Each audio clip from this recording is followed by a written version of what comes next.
To say global affairs have been moving quickly in the last couple of weeks would be a massive understatement. Some strategic relationships more than 3/4 of a century old have been turned on their head, and the future of the war in Ukraine now appears to be very much up in the air amidst a split between the United States and its European allies. That's seen Washington attempt to apply more pressure to Kyiv by cutting supplies of weapon systems and intelligence that support the Ukrainian defensive efforts, just as many European players have started to announce additional supports, pushing in the other direction. While the time will probably come soon to pass all the impacts those changes might have on the war in Ukraine and global security more broadly, while all those parts are still in motion and a lot remains unknown, it's important to remember that there's still a war on.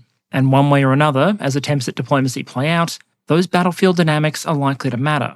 And so today, to set the stage for everything to come, I want to have a look at the Ukrainian battlefield in early 2025, asking how the battlefield has changed since the latter stages of 2024, how the two forces were positioned before these recent policy changes, and how that might shape the international diplomacy and pressure we're now starting to see play out. To do that, we'll start by splitting the war into two primary efforts. The ground campaign, looking at territorial changes, battlefield dynamics, and some of the major reforms and changes that have shaped those dynamics and results, and then the longer-range missile, drone, and air defense efforts. We'll then try and pull those two together to generate a broad outlook, trying to determine what trajectory the war was on before the recent US decisions to start cutting support, and thus, by extension, what kind of impact changing US or European support levels might have. Essentially, we'll spend most of this episode focused on what was happening, and the last 10 minutes or so on what we're starting to see now. But before we get into it, I'd like to welcome back a returning sponsor. Keeping up with news and international events can be difficult at the best of times, especially in a world where it can feel like geopolitical realities can shift in days and weeks rather than years and decades. And in that context, it might be difficult to feel like you're keeping up, or that you're seeing stories from multiple angles. If we flick through headlines on the US halting intelligence sharing with the Ukrainians, for example, you might quickly see a difference in what information different sources decide to put front and centre. This one highlights the potential impact on Ukraine's ability to defend itself, while this one references US National Security Advisor Mike Waltz to imply the pause could be highly temporary, while not elevating the potential battlefield implications. The tool being used to quickly flick between headlines here is Ground News. By reportedly drawing on something like 50,000 sources around the world, it can help you quickly see some of the different ways a story is being covered, all while also giving you potentially useful context for that coverage, like ownership information and factuality ratings reportedly derived from the work of 3 independent news rating organisations. And along with all that, Ground News also provides interesting tools like one of my favourites, the blind spot feed. What it can essentially allow you to do is try and surface stories that don't receive much coverage in the kind of sources you would ordinarily consume, something which might help give you insight into what other parts of the internet are seeing and reading. Obviously, no single tool can overcome issues like online echo chambers and their effect on public discourse, but I don't think that means we should ignore the potential of tools that might help. So if you are interested, there will be a link in the description that will offer you a 40% discount on a Ground News Vantage plan, which is the one I use. And with my thanks to Ground News, let's get back to it. Okay, so in evaluating the state of the Ukrainian ground war in late 2024 and early 2025, I think it's worth trying to understand what both sides appear to have been trying to achieve. I've sometimes seen commentators suggest that neither Russia, Ukraine, or both have any real concept or plan of how they want to bring this war to an end. Based on the way they behave militarily, though, I don't believe that's accurate. Nor does it look like either the Russians or Ukrainians are aiming for an endgame where their tanks roll through the enemy capital. Instead, many of their kinetic actions appear aimed at more limited military objectives and putting the maximum possible pressure on their opponents to accept what they would regard as a favourable peace deal. Publicly going into 2025, Russia maintained its maximalist war goals, claiming swaths of Ukrainian territory that it doesn't currently control, and seeking to impose a range of conditions on the Ukrainian state that would essentially leave it vulnerable to a potential Russian follow-up. The challenge for Russia going into the year, though, was that barring any collapse of Allied will, there was a massive mismatch between the resources available to the Russian military and the scale of those objectives. And so in the closing months of the year, we did see some Russian offensive actions, but aimed at much less grandiose objectives. And general efforts to attrit and pressure Ukrainian forces, perhaps in the hope that either the Ukrainian military or foreign support for it would run out before Russia's military resources did. Ukraine's objectives, to a great extent, appear to have basically been the inverse of the Russian ones. Minimise Russian territorial gains, hold on to a foothold in Russia itself to use as leverage in negotiations, and inflict as much attrition on Russian forces and the Russian economy as possible, in the hopes that Russian resources would run down before Allied support did, leading to a more favourable peace deal. So let's look at the ground war first. When we last talked about the ground war in detail back in November 2024, Russia was very much on the offensive. And indeed, for several months at that point, Russian territorial gains had been faster than they had been earlier in the year and were accelerating. Since that time, though, it appears that Russian advances have started to lose momentum. The chart you can see on screen here shows the net change in territorial control between Russia and Ukraine month by month through 2024 and early 2025. I'll link the sources for these figures in the description, with particular credit to WarMapper. What patterns it shows, I think, are relatively clear. Relatively glacial Russian advances from February through July, a significant net Ukrainian gain in August, followed by more rapid Russian advances in September, October, and November. For the first half of the year, Russian gains of significantly less than 200 square kilometres per month were fairly typical. And in months like March, April, and June, the figure was below 100. But in September and October, we saw estimated Russian gains closer to 600 square kilometres. In November, around the same time as the US elections, they really threw it all at the wall and took roughly 800 square kilometres. But for a variety of reasons, it appears that rate of advance wasn't sustainable. The monthly gains in December and January were roughly half what they'd been in November. And last month, in February, the Russian rate of advance appears to have halved again, falling, based on one estimate, to less than 200 square kilometres. I do want to stress, though, that while these rates of advance might look dramatically different on a chart like this, if you put them in perspective, you're really just talking about different degrees of agonisingly slow. This chart from WarMapper shows a monthly breakdown of the control of internationally recognised Ukrainian territory by the Russian Federation from February 2022 through to January 2025. In the grand scheme of this war, neither Ukraine's offensive into Russia nor Russia's accelerated rates of advance in September through November were really sufficient to move this chart in any significant way unless you're happy to break out the zoom tool. Expressed another way, if you look at this map here, it's roughly 1,200 kilometres or 750 miles from the city of Donetsk, which began the invasion under Russian control, to this point here on the Polish border.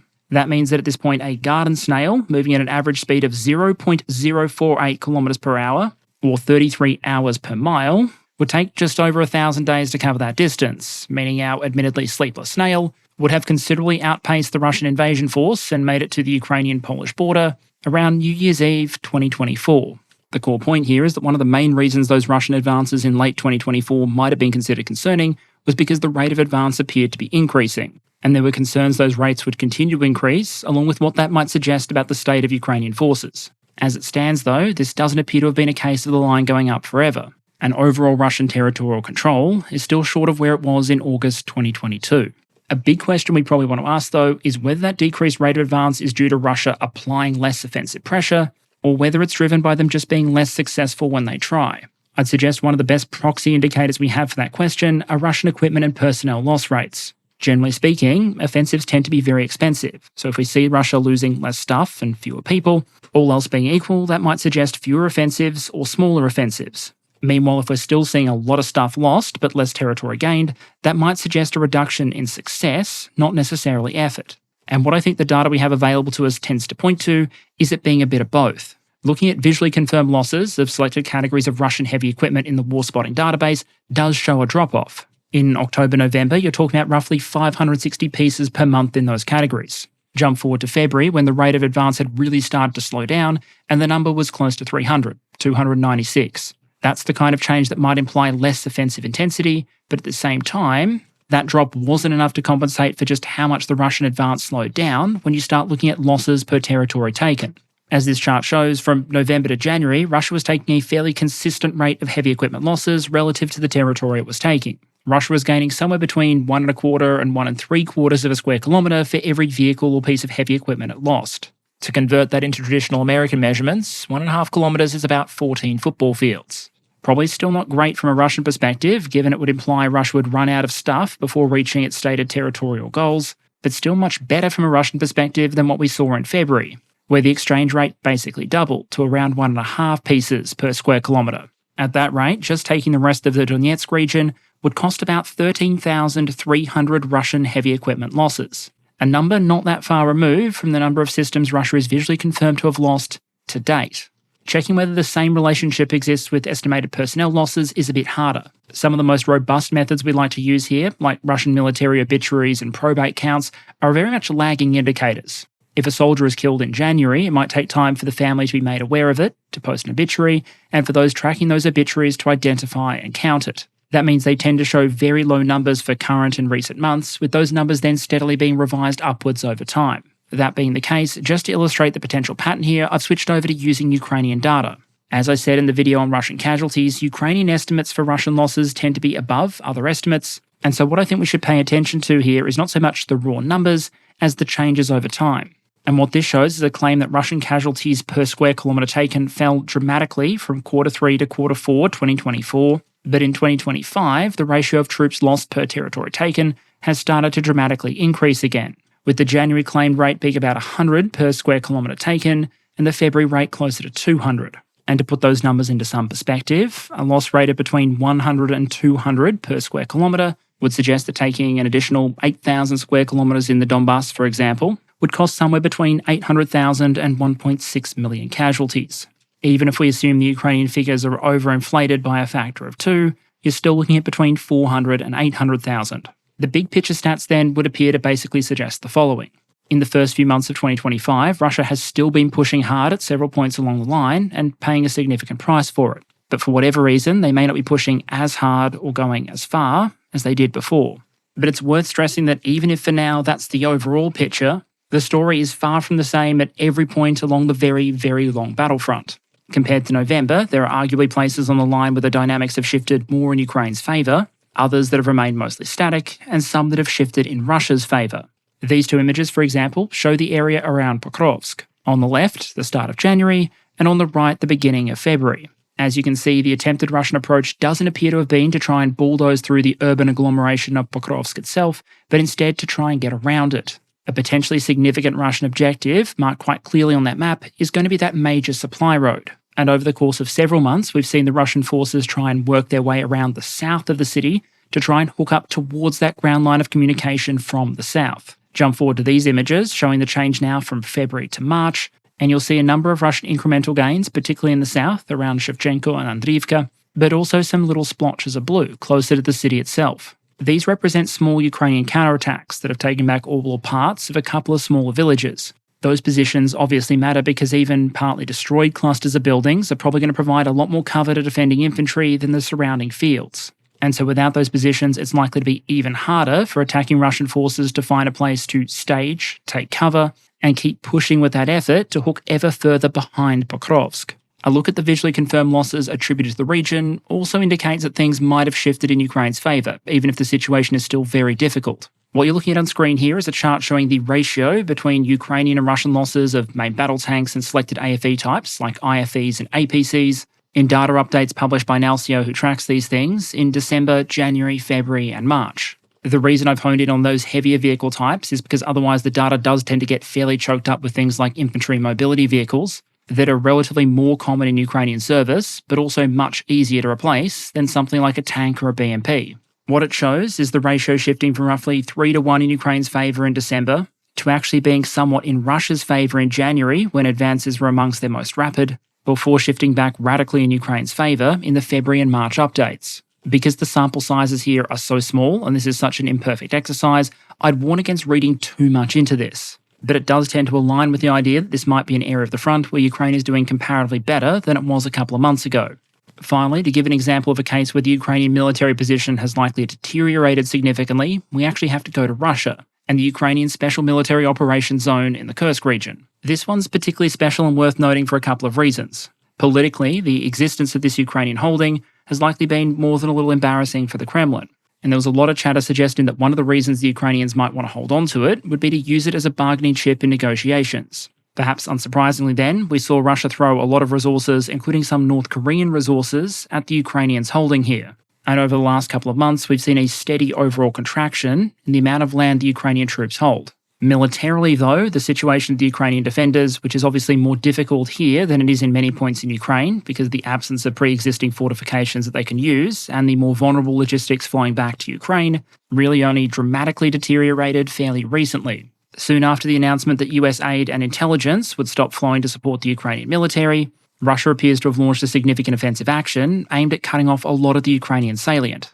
As best as we can assess at time of recording, it appears the Russians may well have achieved that goal, cutting into the base, if you like, of the Ukrainian salient and threatening supply routes. Whether the situation will stabilise, or we're looking at the final days of this Ukrainian holding in Russia, is something that only the coming days and potentially weeks will tell. But based on anecdotal reports from the front and the data we do have, the situation for the Ukrainians fighting there does appear to have become very, very difficult. And my expectation would be that we see the Ukrainians withdrawing from or being pushed from at least some of their positions in the near future, with everything up to and including a full withdrawal being on the cards. If you look at the same kind of visually confirmed loss breakdown that we used for the Pokrovsk region, you could see an evolution in the opposite direction. A highly advantageous exchange rate for the Ukrainians in the December updates, below average ratios by the standard of the wider conflict in January and February, and while we don't have March data yet, I'd wager there are decent odds that the situation has deteriorated further. Again, the core point is that whatever the overall trends are, the local trends can always be different. And at the moment, Kursk is looking very different to the likes of Pokrovsk or Toretsk.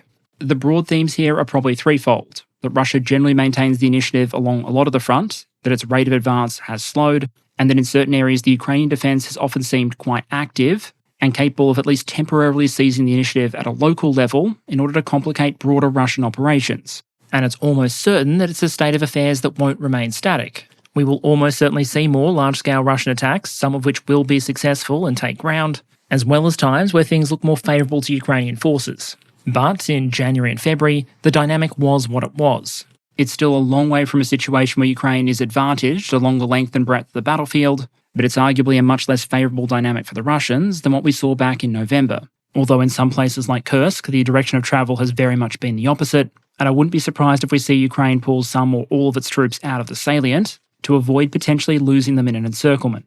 As for why we're seeing what we're seeing, there could be a couple of factors in play. One explanation, and I think a credible one, is that at least part of this might be down to the weather. Ukraine is now coming out of its winter season, and the weatherman hasn't been doing Russia any favours. A lot of foliage is still going to be very bare at this point, which limits available concealment, which is very much at a premium in the Ukrainian context. Unless the fight is taking place in an urban agglomeration or a forest, most of the battlefield on Ukraine tends to be very open. And on a modern battlefield, where there aren't that many steps between being seen by one of the ubiquitous ISR drones flying about the place and being killed, either by a drone or fires directed by a drone, troops desperately need whatever concealment and overhead cover they can find.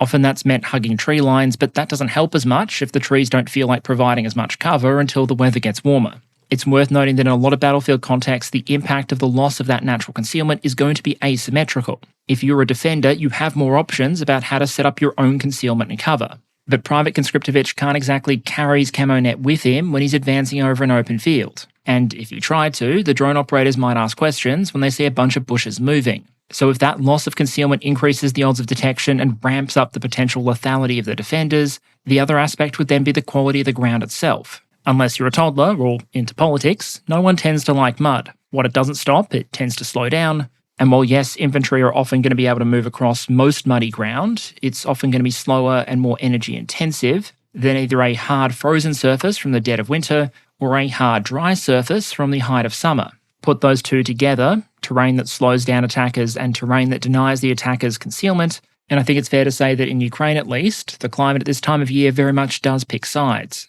Then there are factors relating to the Russian military itself, particularly issues with equipment availability and resupply. After years of Russia taking extraordinary heavy equipment losses, only to largely make them up by pulling metal out of Soviet storage yards, we're now seeing more and more evidence that model, if you like, might not be keeping up with the task. And one of the big indicators there is the increasing use of civilian vehicles, not just for logistics supporting military units at the front, but actually as part of assault actions and other manoeuvres. And while I think it's possible in some cases to make the argument that just as with Ukraine using Humvees for assaults, it might sometimes be better to have a more mobile, lighter vehicle rather than a heavier armoured one in order to allow an attacking force to move quickly, I'd argue there's all the difference in the world between an up-armoured Humvee or an MRAP and a UAZ 452 Bohunka, because unless they've gotten the stripes treatment, Scooby-Doo vans aren't particularly known for their all-terrain assault capabilities. Meanwhile, in rear areas, we're still trying to get an understanding of how many donkeys, horses, and other animals the Russians are using to supplement their logistics. When this news first started to come out, I saw a lot of arguments extolling the virtues of donkeys and mules for military logistics and talking about their long history in that role. And it's true that even today, there are certain terrain types where a military might choose to turn to these animals as one of its first options. But the open plains of Ukraine are not the bloody Himalayas. In Ukraine, you want your logistics vehicles to have carrying capacity, mobility, and maybe some protection, so that a single FPV with a 1 kilogram payload doesn't convert your planned ammunition delivery to a roadside pyrotechnic display. My understanding is that generally donkeys don't tend to outrun or outcarry a properly built truck, and I haven't yet seen a Russian donkey equipped with either armour or a drone jammer. So I'd suggest this probably is a sign of accumulating pressure on Russian resources, not the logistician's preferred first option. And while we've seen that pressure placed on Russian heavy equipment reserves, at least for the last few months when supplies were flowing to Ukraine before the recent freeze, there's some evidence we've also seen a narrowing of Russia's firepower advantage in two critical ways. The first is in the volume of artillery shell fire. I'll link a couple of estimates in the description, but at the moment, they generally range from 1.5 to 2 to 1. Still numerically in Russia's favour, but much less so than earlier in the war, and likely not ideal if Russia intends to be the attacking force the majority of the time, and when you account for potential qualitative issues. For example, the famous quality control standards associated with North Korean shells, and on the other side, quality complaints about some Ukrainian-manufactured ammunition, specifically some mortar rounds. Those issues can potentially impact the effect of both sides' fires, as can differences in quality and capability between the guns themselves. While both sides operate an enormous range of artillery systems, you'd expect your average Ukrainian 155mm gun to be more accurate and more dangerous than your average Russian 152 or 122.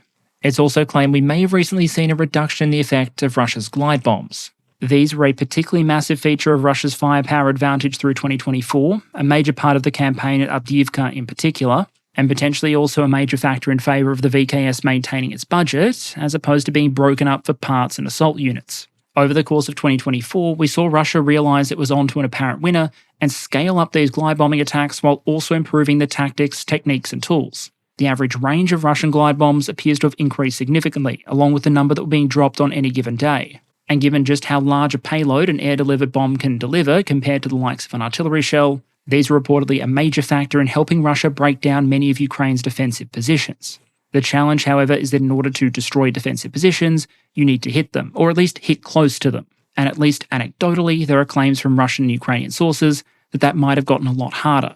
Although again, I need to stress we're talking about claims by anonymous sources or posted on social media here, so take everything that follows with a grain of salt, but the basic claim goes something like this. The effect of Russian glide bombs on Ukrainian defensive positions is believed to have fallen off significantly from its peak last year. Some Ukrainian sources claim they're now being hit less often. As for why, different explanations have been put forward, but they may be operating together. A major issue may be the weather and all the associated challenges that brings. Ukrainian drone strikes on Russian ammunition depots and air bases may have destroyed some of these bombs on the ground, and there may also be a role being played by Ukrainian defensive adaptation, basically looking at some of the success the Russians have had in degrading the accuracy of NATO satellite-guided systems and deciding to return the favour. According to one Russian source, which I'll link in the description, the Ukrainians have gotten much, much better at using electronic warfare to interrupt the satellite guidance system of the Russian UMPK guidance kits. They suggest that might have increased the number of bombs that need to be dropped to reliably destroy a target by somewhere between 8 and 16 times. They also suggest, however, that because a lot of the incentives in reporting have to do with the total number of bombs dropped, not whether or not they actually hit their targets, mission planners and commanders seem content to not task an adequate number of bombs against each target, leading to a lot of bombs being wasted and a lot of targets not being destroyed. As he puts it, quote, all efforts are thrown not at effectively hitting targets, but at drawing beautiful columns, end quote. All of which suggests that, at least for the moment, Ukraine may have been successful in reducing the amount of damage on average that each of these drop bombs would be doing. There are, of course, two caveats to attach to that. Missing more often doesn't mean never hitting, and so Russia has had considerable scope to at least partially offset that effect by dropping larger bombs and dropping them more often. And so indeed, if there hadn't been a tactical or technical response by the Ukrainians, we should probably have expected the amount of damage these Russian bombs were doing to increase over time rather than potentially level off or decrease. The second point is that jamming obviously doesn't destroy bombs, it decreases their accuracy. And so it potentially doesn't stop these devices being very, very dangerous against large area targets. On the 8th of January, for example, it's reported a Russian glide bomb hit a Ukrainian industrial facility in Zaporizhia, reportedly resulting in 13 civilian dead and 122 wounded. And as Russia has been able to increase the range of its glide bombs without commensurate increases in the reach of the Ukrainian air defense system, that's put more cities, towns, and facilities in range. But as well as things like the weather and these various factors impacting the Russian forces, I also think it's important to have a close look at the Ukrainians, because chief among the list of any attacker's challenges is often going to be the defenders. And while the Ukrainian military went into 2025 facing some truly enormous difficulties, particularly when it comes to things like manning levels, recent months have also seen the Ukrainians make a range of changes that might boost the effectiveness of their force. Many of these relate to what you might call soft factors. Not so much questions of how much stuff the military has or how good it is, but rather how the force operates and what sort of decisions it makes. In the closing days of November, for example, there was a shake-up in the Ukrainian command structure. General Drapatyi got the tap on the shoulder to be Ukraine's new head of its ground forces. And while any personnel change is inevitably going to draw mixed opinions, this one generally got the nod in Ukrainian circles. Through much of 2024, Drapatyi had served a bit of a firefighter role in the Ukrainian military. After Russian troops found the Ukrainian opponents mostly unprepared during the first days of the Kharkiv offensive in May 2024, Drapatyi was brought in to replace the Ukrainian commander who had dropped the ball and stabilise the situation, which he obviously did. Come September, he was swapped to Luhansk to try and improve the situation there, which, again, it appears he did. Having made significant local improvements several times, it appears the Ukrainian government decided to try and see if they could do it with the entire army. He was given the Commander of Ground Forces position on the 29th of November, and then, to go along with it in late January, command of the Ukrainian operational grouping responsible for some of the hottest and hardest areas of the front, stretching from the Donetsk region in the south to Kharkiv in the north. From his appointment, Drapatyi said he'd be launching a range of efforts to reform the Ukrainian ground forces. That included efforts to update the recruitment system, fight corruption, improve training, and to better leverage technology. Those efforts were always going to be very closely watched, given some of the embarrassments that had afflicted the Ukrainian military right before he took over. For example, in a very high-profile incident, the newly formed Ukrainian 155th Mechanized Brigade had generally lurched from one disaster to the next. Even before the brigade was deployed for the first time, many of its personnel had been stripped to replenish other units. And perhaps unsurprisingly, its first deployment to Pokrovsk reportedly resulted in heavy casualties for questionable battlefield effect. The unit faced major issues with troops going AWOL or deserting, along with a range of other issues that aren't exactly correlated with peak battlefield performance. The end result is that by the 4th of January, just over a month after Drapatyi took command of the ground forces, the 155th was reportedly disbanded. And by late January, the former brigade commander was criminally charged. But even if it was a particularly extreme example, it did arguably serve to highlight some potential wider trends. Namely that often newly formed Ukrainian formations that didn't have the benefit of battle-hardened commanders or experienced veterans in their ranks have often, man for man or tank for tank, taken considerably higher losses and performed much less effectively than some of Ukraine's more veteran units, which led some commentators to raise questions about the wisdom of continuously trying to raise new formations, even as existing ones were often short on manpower and equipment. By early January, those arguments appear to have finally won out. It was announced that Ukraine would no longer be trying to form new brigades, but instead directing newly mobilised personnel to existing more veteran ones. The basic idea here appears to have been simple and historically sound. Rather than creating new, truly green formations, kind of like staffing a building site with nothing but first-year apprentices, history shows that's the kind of approach that can work, but not without a reasonable chance of chaos and cost along the way. Instead, the new approach appears to be to fold new recruits into formations of those who've been there and done that. Slowly introduce those green troops into veteran formations, where they could learn from and benefit from the leadership of veteran troops, NCOs and officers. It also meant that nominally, if you did have effective, proven brigade commanders, as both Ukraine and Russia do at this point, you could potentially boost the impact those commanders would have by giving them more resources to work with. Meanwhile, at a higher level, the Ukrainians also kicked off a wider-scale organisational change. For much of the war, the Ukrainian ground forces have been dominated by the brigade structure. But since November, coincidentally the same month where Drapatyi was appointed, we've heard reports the Ukrainian military is moving over to a core brigade system. The idea here is to place a more important core command structure over groups of brigades, most often 5. That could potentially improve the coordination and communication and cohesion of those now connected forces, as well as create a higher level HQ with its own core level resources, which it could allocate as required. It's notable that the Russian military arguably made a lot more change in this area and made them much earlier, switching the organisational focus away from the battalion tactical group towards higher echelon formations relatively early in the war. For Ukraine, the change looks slightly different and is also coming much later. Reportedly, Ukraine has selected about 18 core commanders to lead 13 core within the ground forces, 2 in the air assault forces, 1 within the Marines, and 2 within the National Guards. Now, obviously, just selecting commanders for and authorising those formations is much simpler than actually getting them manned and operational.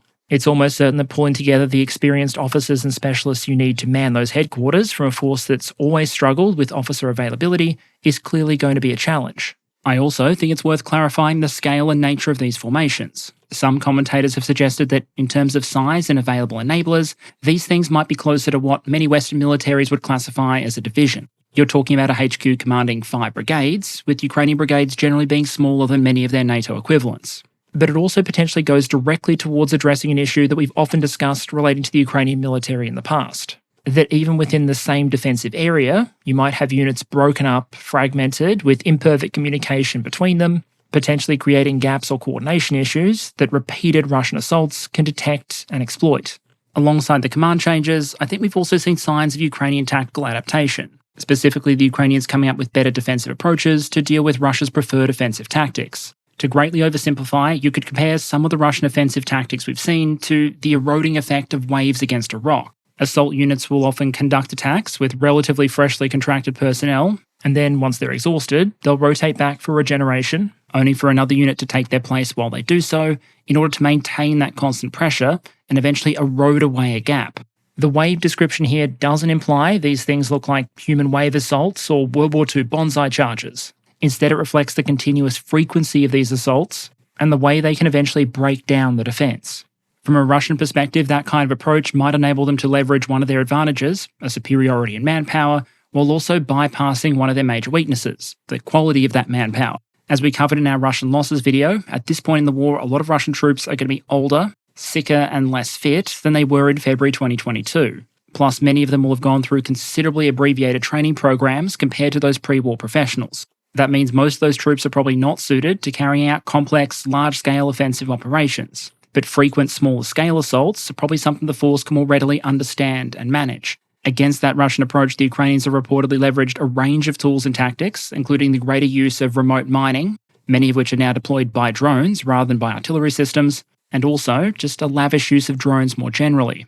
Because of how long this war has now been going on and how early in it drones were highlighted as a potentially transformative factor, it's kind of hard to intuit just how much the drone war has continued to change. Early in the war, drones were used or expended by the thousands or tens of thousands. Now they're produced by the millions. The big picture then is that arguably in Ukraine, these small UAS have gone from being one of the major features of the battlefield to one of the dominant features, such that now a number of analysts who have gone to Ukraine, including Mike Kaufman and Rob Lee, estimate that a majority of Russian manpower casualties are now caused by drones, not by artillery.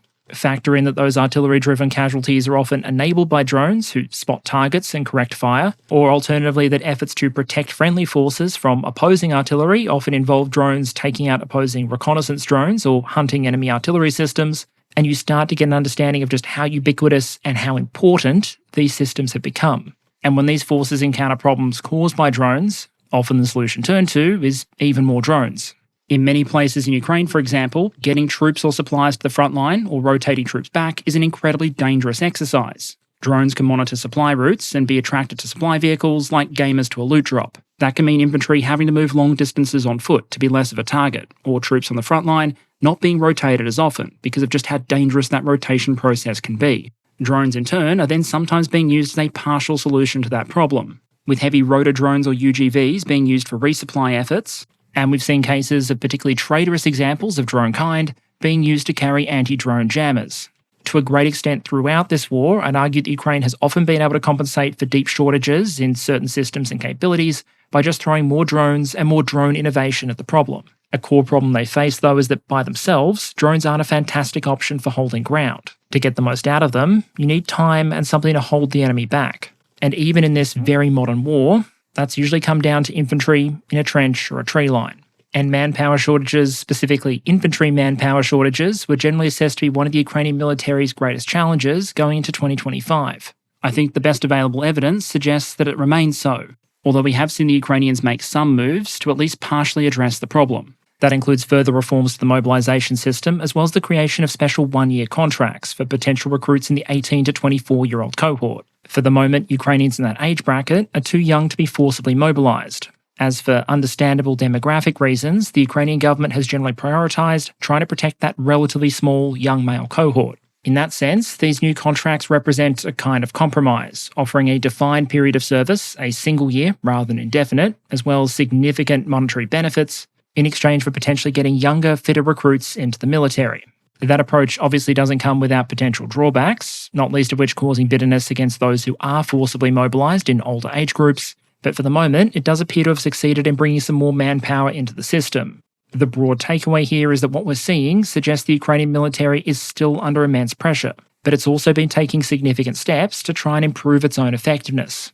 And the potential improvement in some of those soft factors might go some way towards explaining the change we appear to have seen in the battlefield dynamics. The giant asterisk, of course, is that some of these soft factors might be almost as vulnerable to foreign decision-making as hard factors like ammunition availability. The recent US announcement that it would pause intelligence sharing with Ukraine, for example, may be devastating. Without US intelligence, it'll be more difficult for the Ukrainians to target the weapons and ammunition they have. It'll be more difficult to maintain awareness of moving Russian units, to identify Russian concentrations, to predict Russian offensive actions. Particularly bitterly from a Ukrainian perspective, it might also diminish the warning Ukraine has about some Russian air, drone and missile attacks, putting even more pressure on Ukrainian air defences, and meaning that ultimately, more Russian weapons are likely to get through.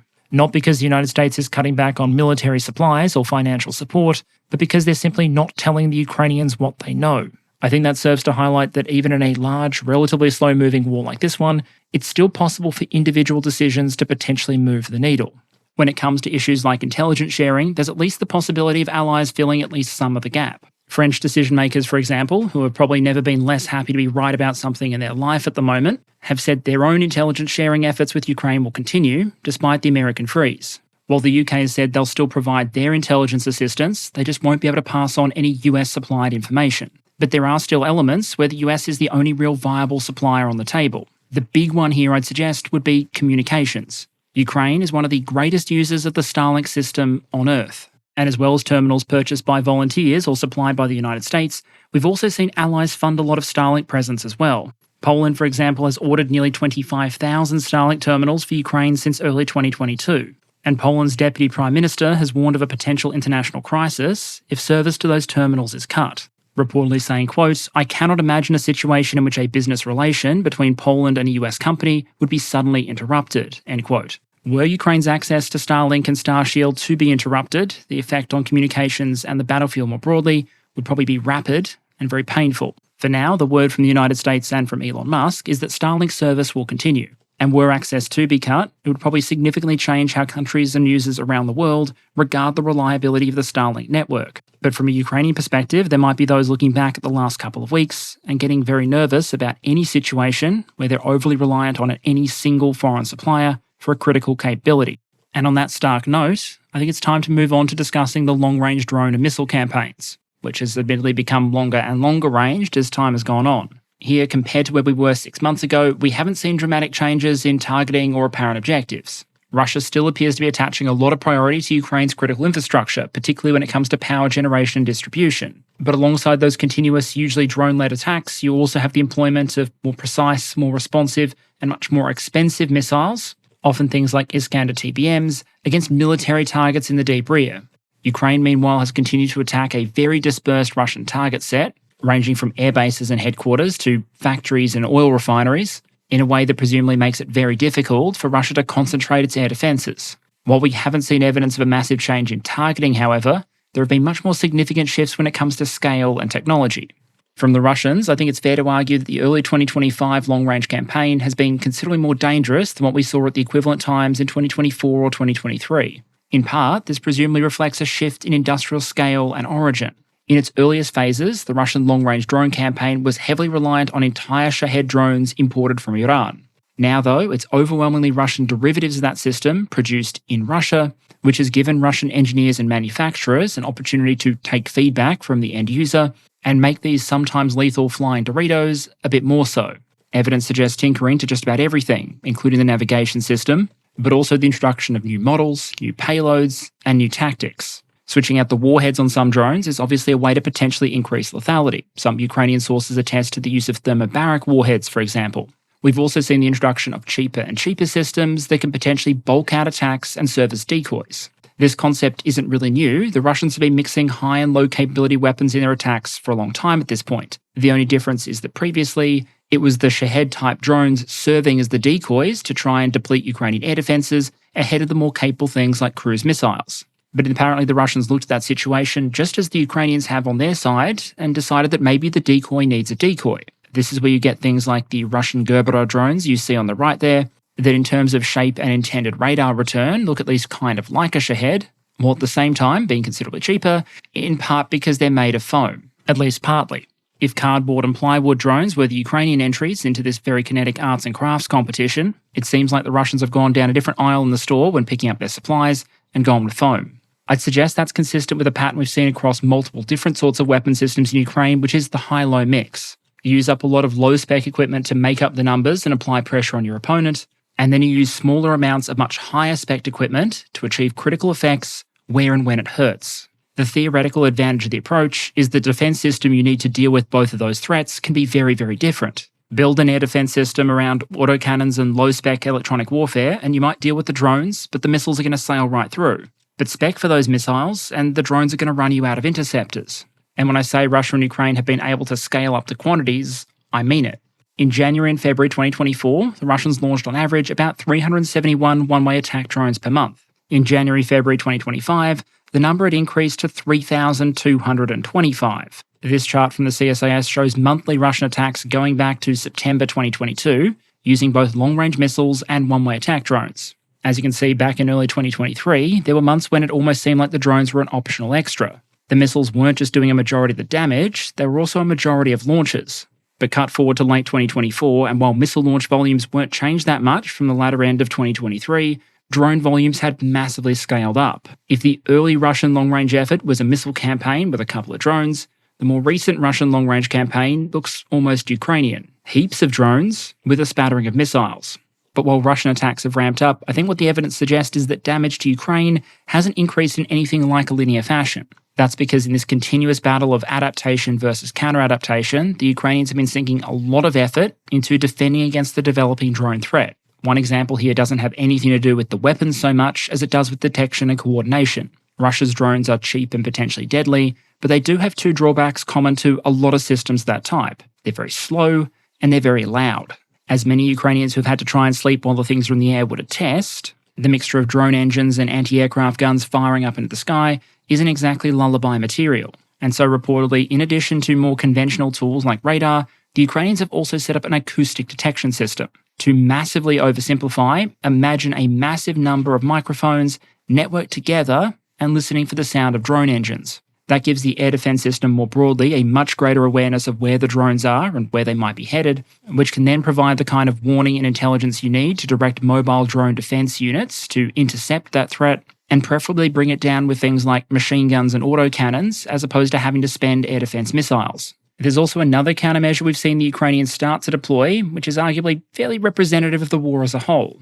If you were to write out a list of fastest evolving hard kill CUS techniques, I'd argue interceptor drones would be near the top of the list. It wasn't that long ago that we saw Ukraine do its first experiments taking down Russian reconnaissance drones using FPVs. Nowadays, that's fairly par for the course. The FPVs used are often purpose-designed for the task. Some of them have been converted into reusable systems by mounting things like shotguns rather than just kamikazing into their target. And now we're seeing some use of interceptor drones that have high enough performance characteristics that they can actually catch up and intercept Shahed-type threats. As for why the Ukrainians might be turning to that as a solution, all the usual arguments apply. Availability, deployability, and affordability. Given how often in this war the answer to an emerging tactical problem has been throw a drone at it, perhaps we shouldn't be surprised if the pattern holds here as well, even if we aren't talking about using drones to counter drones. An extension to that point is that according to some analysts, while Russia's drones might be a cost-effective way of depleting and stressing Ukraine's air defences, they may not actually have been the most cost-effective part of the campaign when it comes to actually delivering explosives to targets. Recently, the CSIS estimated a Shahed-type drone as having a cost of about $35,000 per unit, carrying about 110 pounds of high explosives, and having a roughly 10% chance of hitting the target it was launched against. That generates a cost per hit scored of about $350,000 and a cost per 1,000 pounds of explosives delivered at about $3.2 million. By comparison, Russia's chunky supersonic anti-ship missiles from the Soviet era, the Kh-22 and the modernised Kh-32, were ascribed a much higher estimated cost, around $1 million per unit, but the combination of a lower interception rate and much larger warhead meant that the cost per target struck was only just over $1 million per, and the cost per pound of high explosive delivered much, much lower, around $480,000 per 1,000 pounds, as compared to $3.2 million for drone-based delivery. Personally, I think some of those numbers could do with some tweaking, but it does illustrate a point. In the long-range strike role, drones are a long, long way from always automatically being the best option. But all of those options are being used together to maximise the damage to Ukrainian targets like the power grid. At time of recording, Russia has just launched another large-scale missile and drone attack against Ukrainian energy and gas infrastructure, with the exact amount of damage done still being very much unclear. That said, the window for Russia's strategic bombing campaign to have a decisive strategic effect is probably coming to a close. Ukraine has increased its capacity to import electricity from European countries, restored what capacity it can, but perhaps most importantly, the bulk of the heating season has already passed, and the weather has generally been fairly kind to the Ukrainians. Warmer temperatures meant a shorter heating season and less energy demand during it, meaning that according to Ukrainian sources, through most of the winter, Ukraine was tapping less than 50% of its available import capacity. Obviously, one of the threats of these Russian actions is that over time there's a possibility for the damage to compound. But the vulnerability for Ukraine is always going to be the greatest during the depths of winter. In summary, just as with the campaigns in 2024 and 2023, damaging and disruptive, but not decisive. And I suspect that long after this war ends, historians will continue to debate whether or not this was actually the most militarily efficient way for Russia to use tens of thousands of missiles and drones. Then, in parallel to the Russian effort, are Ukraine's own long-range strikes. And if you've listened to anything I've said about drone development in this or any other episode, you probably already know where this is going. Over time, the overwhelming trend has been for Ukraine to hit more targets more often, and to do it over ever longer distances. Earlier this month, for example, Ukrainian drones are believed to have struck a Russian oil refinery more than 1,300 kilometres or 800 miles behind the front line.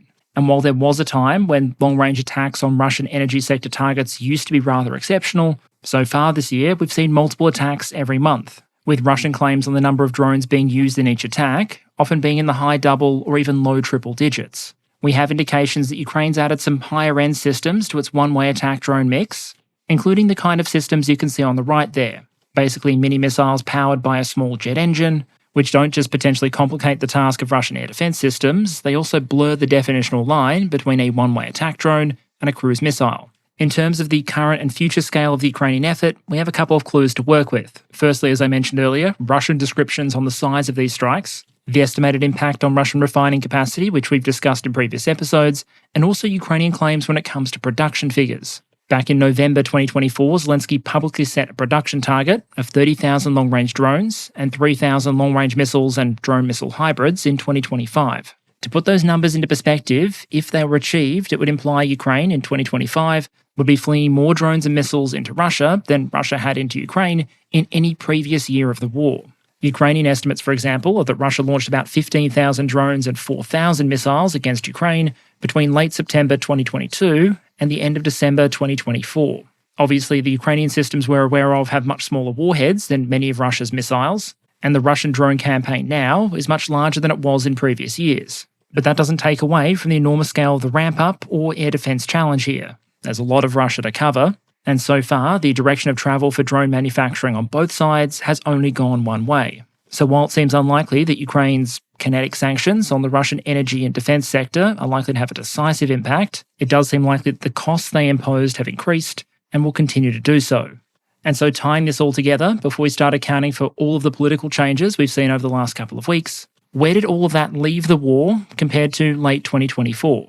I think from a purely military perspective, things are obviously quite muddled, but it's clear that some of those military worst-case scenarios for Ukraine that we discussed in 2024 didn't ultimately eventuate. Russian advances slowed and there were signs of strain in their resources, and we saw some potential signs of further military adaptation from the Ukrainian forces. But given just how significant foreign actors and their support or lack thereof is likely to be in how this war resolves itself, I'd argue that perceptions of the military situation and its trajectory might matter just as much, or in some cases even more, than the actual reality on the ground.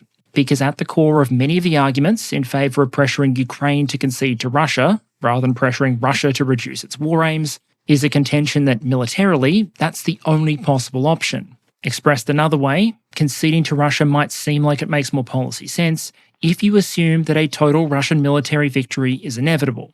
To illustrate that broad point, I put a post up on the right there by Vice President J.D. Vance. And while you can obviously read the entire post, I'm mostly concerned with one particular statement there, with the Vice President saying the following, quote, "Russians have a massive numerical advantage in manpower and weapons in Ukraine, and that advantage will persist regardless of further Western aid packages," end quote. A lot of the debate around Ukraine policy is going to be subjective and values-driven. But when you start talking about things like firepower, manpower, and materiel, you're into the realm of the quantifiable and data. And when it comes to Russia's advantages in those resources relative to Ukraine, I think the data has been very clear that those advantages do exist, but they're not fixed and they're not inevitable. If they were, Russia's advantage in artillery fires wouldn't have changed so dramatically over time. If not for North Korean assistance to Russia, the situation could easily have been to Ukraine's advantage. And if not for Western assistance so far, the Ukrainian deficit would obviously be far deeper.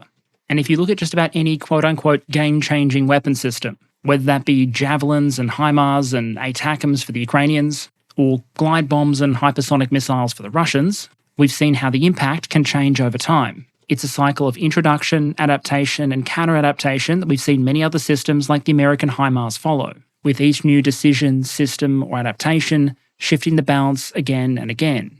An extreme example might be Ukraine's Turkish TB2 drones, that had a massive impact out of all proportion to their cost, but only for a very short period, until the Russians figured out that getting your air defense systems taken out by slow-moving, non-stealthy drones was kind of embarrassing, and figured out how to start shooting them down without blapping half the VKS in the process. And beyond the changing impact of individual systems, the balance of overall equipment reserves between the two sides has also shifted dramatically. I'd suggest that what we can see by looking at Russian storages, as well as what they're fielding and in what quantities, is that Russia has already burned through a lot of the material that has kept their war effort running at this intensity for this long. And it's a fairly simple numbers game to suggest that, just as was the case back in 2022, foreign assistance or lack thereof might dramatically shift the balance in favour or against Ukraine. Remove all foreign assistance, and eventually, Ukraine wouldn't have much of an air defence system, for example.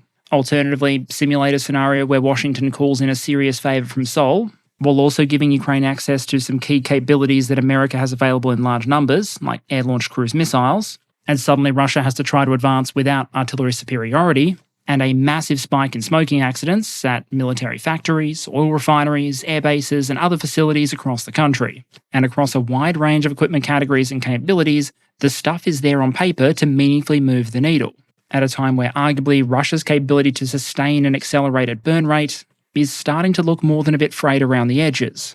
Even the changes we've seen in industrial output proves how dynamic these advantages in firepower and material could be. The US has reportedly gone from producing about 14,000 155mm shells per month to more than 70,000 now, with 100,000 by next year the target. Combine that with Allied production and the picture looks very different than it did back in February 2022. We could look at different categories and the numbers in greater detail, and we might do that in future episodes. But the big picture is that it's absolutely possible for future assistance packages to meaningfully shift the material and firepower balance, as long as the willpower is there, in the right foreign capitals. And even if that weren't the case, and the combined military and economic potential of all of NATO and Ukraine's other allies weren't enough, I think history is pretty clear that having a firepower or manpower advantage alone isn't enough information to conclude that one side is necessarily likely to win or not, nor whether foreign intervention has the potential to tip the balance. Otherwise, you might conclude that a bunch of rebellious colonials without a regular army were obviously doomed from the start and not worthy of French military and financial support, that a poor agrarian communist state was clearly wasting its time going up against an opponent that could have turned radioactive glass into Vietnam's primary and only export industry, and so clearly supporting it would have been a waste of time for the Soviets. Or maybe you'd suggest that a South Korean state that lost a majority of its territory in less than 2 months was clearly a lost cause, that Russia in the 1990s couldn't possibly have lost the First Chechen War, and that the mighty British Empire couldn't possibly have lost a war to a bunch of blokes hiding in mountains and caves, the Soviet Union to a bunch of blokes hiding in mountains and caves, or the United States and their allies who ultimately went home after having a lot of trouble with some blokes hiding in mountains and caves. Although admittedly, in each of those cases, the blokes in the mountains and caves were making some use of donkeys. So maybe the Russian military is onto something. The point, as strange as it might be to hear from someone who focuses on the material aspects of warfare, is that the stuff dimension, while clearly very important, isn't all there is. And just as the outcome of this war wasn't set in stone in February 2022, it probably isn't now. We're talking about a long, bloody attritional struggle where the will and resources of all involved have been tested and worn down. Both sides went into 2025 facing considerable constraints. Russia, for example, in the form of its increasingly exhausted equipment reserves and the limitations of its war economy, while for Ukraine, infantry manpower and questions of allied support. And while Russia remained generally materially advantaged across most fronts and generally maintained the offensive initiative, on balance the pace of Russian advances had slowed, and the position for Ukraine probably looked a bit better than it had in parts of 2024. It was far from certain, of course, how things might have changed once the weather improved, but the Ukrainian supply situation was looking at least passable for the short term, and Russia was on track to spend decades trying to seize its stated objectives by military means, without decades of resources to back those ambitions. The remaining question was whether Ukraine would get the resources it needed to carry on the fight long enough to exhaust its opponent without becoming exhausted itself first. Which brings us, in closing, to some of the most recent changes we've seen in foreign support for Ukraine and the potential impact those might have. By far the defining event here has been a massive policy shift by the United States. That included a couple of elements. Firstly, reportedly freezing military assistance to Ukraine, including reportedly halting the shipment of supplies and assistance that had been authorised by the previous administration. Secondly, an end to intelligence sharing, the potential implications of which we discussed earlier. The impact those two decisions are likely to have on the Ukrainians in the short term, even with other allies trying to make up the difference, probably differs greatly depending on what sort of capabilities you're talking about. Something like Ukraine's drone capabilities, for example, are likely to be basically unchanged. The supply of artillery ammunition will probably deteriorate, but not overnight, and not without at least some capability for allies to make up the gap. But there are other specific respects in which those two policy settings, if maintained, can really hurt the Ukrainians. The showstopper here is probably air defence, and specifically defence against ballistic missile threats. Ukraine can receive other air defence systems from other countries and the munitions to fire from them. And a lot of those are likely to perform very well against targets like drones, Russian cruise missiles, or any Russian fixed-wing aircraft that get a little bit excited hearing that American aid has been cut off. But Russian ballistic and hypersonic missiles provide much less warning and a much more difficult intercept target. No American intelligence might reduce the odds the Ukrainians get advance notice of those strikes. And no new interceptors for the country's Patriot missile batteries means losing by far their best option for shooting them down when they go after vital targets in Ukrainian cities or against Ukrainian infrastructure. Even if the United States later chooses to resume supplying things like artillery shells, the future of their production ramp-up is perhaps no longer as certain. Reportedly, according to US Republican Senator James Langford, there may be significant personnel cuts coming at facilities like the McAllister Army Ammunition Plant, and I'd argue it's not yet clear what impact, if any, personnel cuts across the US government workforce will have on US abilities to produce and maintain various munitions. But I'd also argue that if you're really looking for the 1,000-yard view of how things have likely changed for the war in Ukraine, the biggest change is probably a strategic fissure in approach between the United States and most of the rest of NATO on what strategy should be adopted to try and ultimately bring the war in Ukraine to an end. Remember, the basic problem here is that the negotiating positions of both sides are very, very far apart. Russia has a long list of demands for Ukraine, including a lot of territory that it has never occupied, and the core Ukrainian demand of get off my lawn basically is clearly incompatible with that. The basic question then, if you're a foreign power trying to bring those two bargaining positions together, is who do you squeeze or incentivize and how hard? Do you pressure the Ukrainians to force them closer to the Russian position, or do you pressure the Russians to move them closer to the Ukrainian position? Compared to the previous administration, Washington now seems much more keen to turn the screws on the Ukrainians. President Trump has reportedly said that he's finding it, quote, more difficult, frankly, to deal with Ukraine, end quote, and that it might be, quote, easier dealing with Russia, end quote. But a more explicit statement of what the US might have been trying to achieve with some of these recent policy changes comes from the US Special Envoy to Ukraine and Russia, retired Lieutenant General Keith Kellogg. He said the Ukrainians had brought the pause in US intelligence sharing on themselves and described it as, quote, sort of like hitting a mule with a 2x4 across the nose, end quote, suggesting it had clearly got the Ukrainians' attention. I'd suggest that statement arguably matters, not just because hearing the United States compare a nominal ally to an animal being struck with a 2x4 is a significant deviation from previous US foreign policy rhetoric, but because of what it might signal to the Ukrainians and many of America's other allies. To the Ukrainians, who have now been fighting, sacrificing and resisting the Russian invasion for years at this point, it's probably going to be incredibly jarring to go from as long as it takes to 2x4 to the face in the space of just a couple of months. While to them and the other allies, there's a potential implication here that the goal wasn't so much to save American resources or push more responsibility onto Europe, but specifically to pressure the Ukrainians into changing their behaviour to align with specific US policy goals.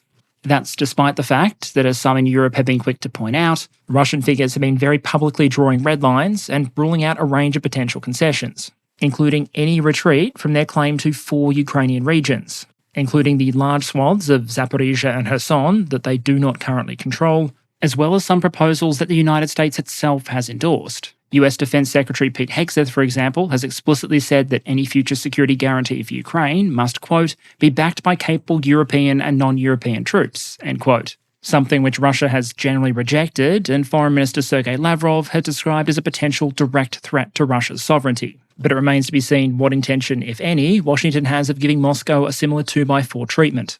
There have also been some very public attacks against Zelensky himself and his legitimacy, and we've seen reported US contacts with Ukrainian opposition leaders. Although in that respect, I think what Washington hopes to achieve is rather less clear, given that polling in Ukraine suggests that Zelensky's trust rating in the country has actually jumped over the last couple of months to 67%, and that other polls looking at potential candidates for future Ukrainian presidential elections, which suggests that the only challenger at the moment who could realistically expect to potentially beat Zelensky in an election is none other than former general and now ambassador to the United Kingdom, Valery Zaluzhny. Not only has the former general indicated his belief that no, elections in Ukraine should not take place during wartime, given some of the general's past statements, I think it's a bit of a long shot to suggest that his potential election would actually narrow the policy gap between Kyiv and DC. The flip side, of course, is that while the United States is pushing in one direction, Europe now appears to be pulling in the other.